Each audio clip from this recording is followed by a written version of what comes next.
This is a representation of all the iRatings for all the racers in iRacing. The 50th percentile, meaning the average iRacer, is around 1260 iRating.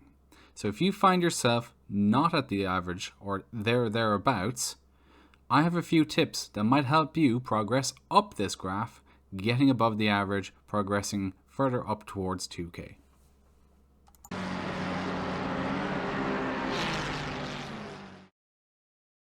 Tip number 1. Go onto YouTube, type in iRacing track guide, and you can even search by the car and the track you're racing on for that week. Depending on which series you're racing on, there's 100% a track guide by somebody who's pretty good at the game or even above average. So what do these videos do? They range from 5 minutes up to 15 minutes. You can search on YouTube. You can see everything from MX5 guides for rookie series, different racetracks for Summit Point, Lime Rock, Laguna Seca. You even have down further Indianapolis F4. You have the Ferrari series. You have tons of series, Porsche Cup. Everything is on YouTube. And these are perfect training tools because they're only a few minutes long, typically 5 to 15 minutes. You can see where the fast guys are going, what part of the track they're taking wide, if they're taking an early apex, if they're taking a late apex, what they're doing. They tend to explain what they're doing so you can pick up braking points, braking markers, and that'll help you learn a track faster without the need of doing endless laps trying to push the car and figuring it out. And ultimately you might be doing the wrong thing because you might be pushing too hard and not trail braking enough, or you might be braking too early and turning too early and not apexing late enough. Track guides are a very useful tool because we can watch them and learn stuff about iRacing without actually being on your simulator. So they're perfect for when you're traveling, on the bus, when you're on break at work or from school. If you're just wasting time, instead of doom scrolling, spend 5 or 15 minutes looking at a track guide. It'll get you up to speed so much quicker. And I'll give you an example in a moment. So here at Le Mans, I'm going to give you an example of why watching these track guides can help you.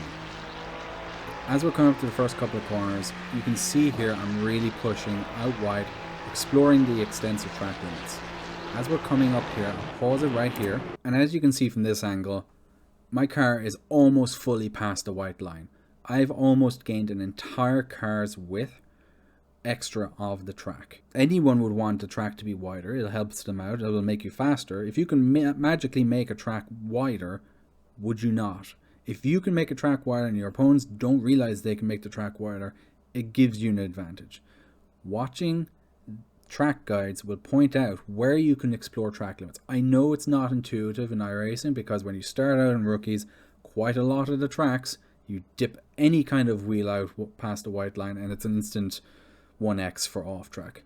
There are tracks like Le Mans and others like Misano and a few others where to be quick you actually have to almost cut the corner, and it's not intuitive which corners can be explored and pushed, which corners you have to stay tight and stay within track boundaries and track limits. But watching a track guide when you have spare time will point these out to you. Tip number 2, practice cold tires. In rookies, in the MX5, you may only get 1 lap or maybe 2 early on in a race out of a 10 or 12 lap race on cold tires. The reason you should practice cold tires is you don't get a lot of time naturally in iRacing racing cold tires to get experience, to feel what the car and how it reacts on cold tires. Cold tires, the car reacts very differently. You've got to brake earlier, you've got to be smoother on your inputs. So when you're racing and you're concentrating on your mirrors and you're trying to not have an accident, the last thing you need to be doing is wondering what the hell the car is going to do underneath you. So practice cold tires. I've chosen the Ferrari here at Misano just because the instrument cluster up ahead shows you the tire temperatures. Start off in the 111s as we come in out of the pit lane, and they increase gradually over time. So you need to get 2 buttons set up, and I'll show you those in the options menu shortly and how to set those up, but they are the active reset buttons. Well, you need to go into your options menu and you need to look for 2 particular buttons to set. you're looking for active reset save start point, this guy right here, and you're also looking for active reset run. Now you may have heard of this. Active reset, a lot of people said you can use the practice to get faster through corners, but you can also use it to practice cold tires. Because what you can do is you can set your reset safe start point in the pit lane. We're back in the pit lane. We put down an active reset start point here. We're going to practice our first cold tires run. We go out of the pit lane. I'm deliberately going to push too hard to show you what you would do and how to reset it. So you're going to come out of the pit lane.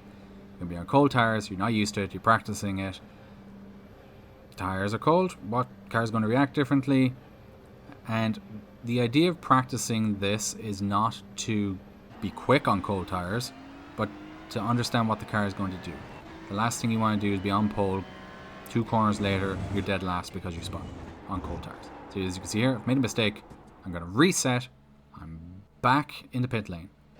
I'm going to come back out again and try that again. There's no waiting. There's almost instantaneous. The car is back to its original state.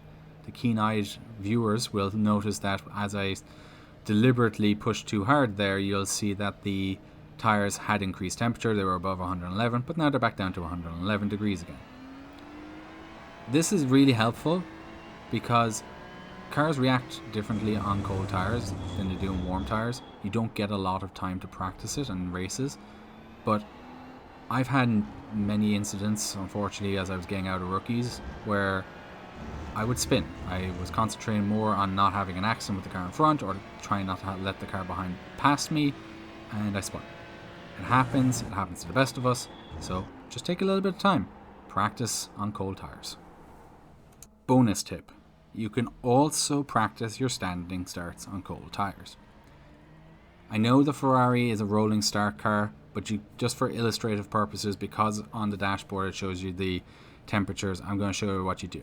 You come out of the pit lane and you drive really slowly. You go really slowly, not putting too much strain on the tires for one lap. You come around, you do a lap. I'm going really slowly, as you can see, trying to keep the tires at 111 degrees.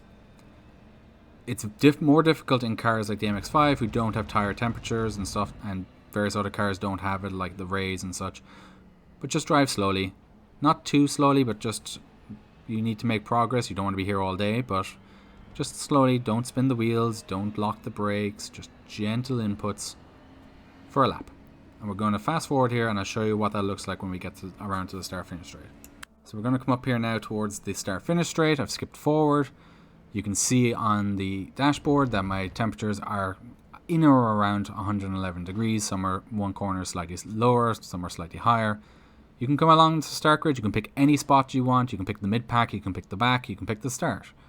I'm going for pole just for this demonstration. So you come up here, you stop the car, you set your active reset start point, and you just go. You can go and reset as much as you want and practice over and over and over.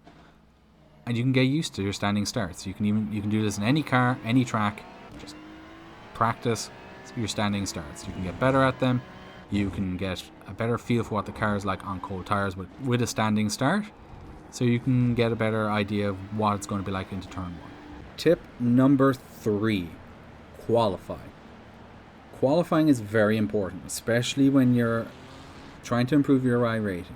You'll hear many times fast people, especially people on YouTube, they'll say, I'm going to start from the pit lane, or I'm going to start, not qualifying, I'm going to start from the back. I'm going to avoid that turn 1 incident, I'm going to avoid that lap 1 incident, and they start from further back in the pit.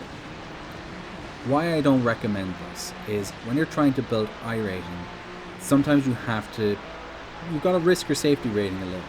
You've got to be confident in the fact that you're going to avoid an accident, but accidents happen, that's racing, you just got to live with it. To improve your iRating, you have to qualify.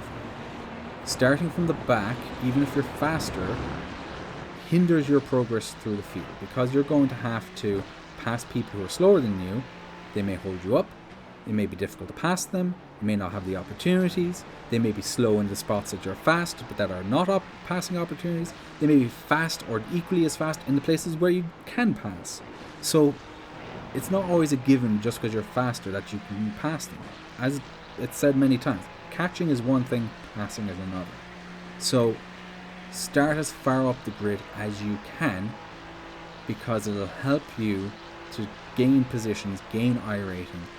iRating, it's not a given, but this kind of general rule of thumb is anywhere in the midpoint of the pack. Let's say you have 20 slots in the split.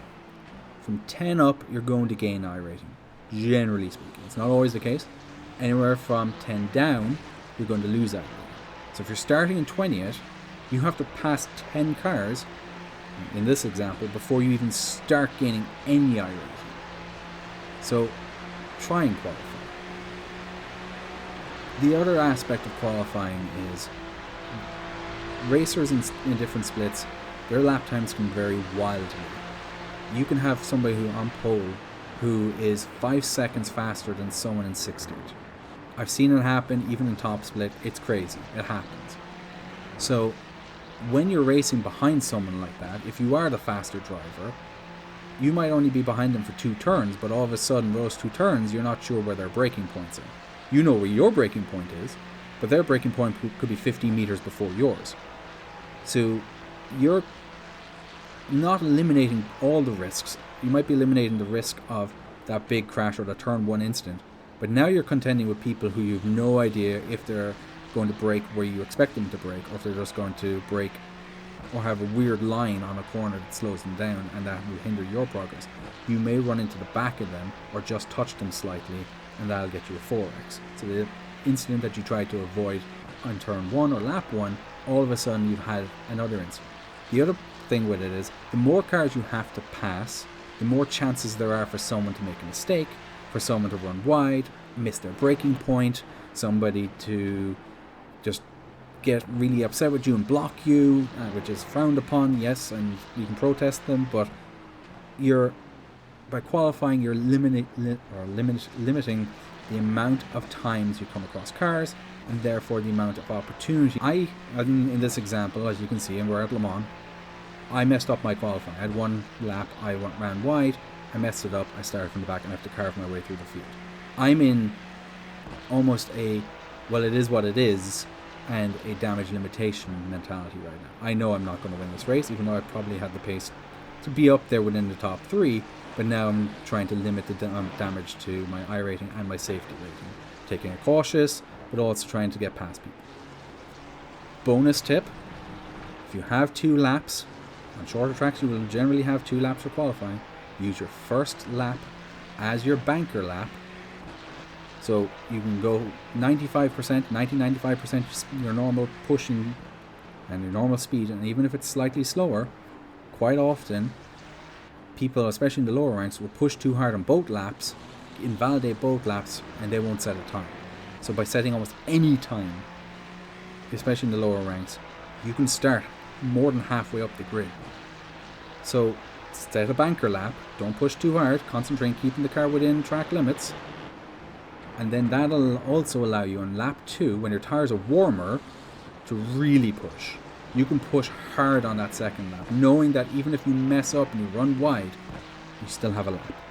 You still have a lap time set that you can utilize, and it'll still help you gain positions. Bonus tip. All these tips are just tips. You do what you want with them. You can take them or leave them at the end of the day. These are just some of my suggestions. But the one thing I think you should take from any video, any tip video, is just have fun. iRacing is meant to be fun. You do it for fun.